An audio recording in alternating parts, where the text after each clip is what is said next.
Here I've got Samsung Galaxy M30s, and let me show you how to activate and use test mode on the following device.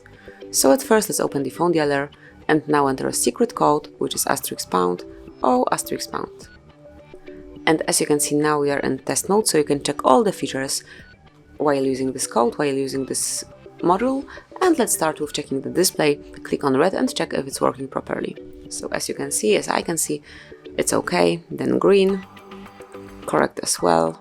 Blue, also good. Then also black, and as you can see, it's good. And to switch off black display, just tap on power key. Now we can also check receiver.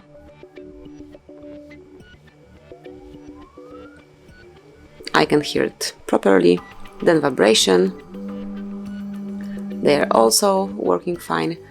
Also, you can check mega cam, grip sensor, touch, speaker, sub key, front cam, and other versions. You can also check speaker. Let me show you the speaker check. And the speaker is working properly. We can hear it very clearly, so let me click on it to switch it off. So this is it. This is how you can activate and use test mode on your Samsung Galaxy M30s. You can smoothly check all the features once you have any issues while using your phone. Thank you for watching. Please subscribe our channel and leave the thumbs up.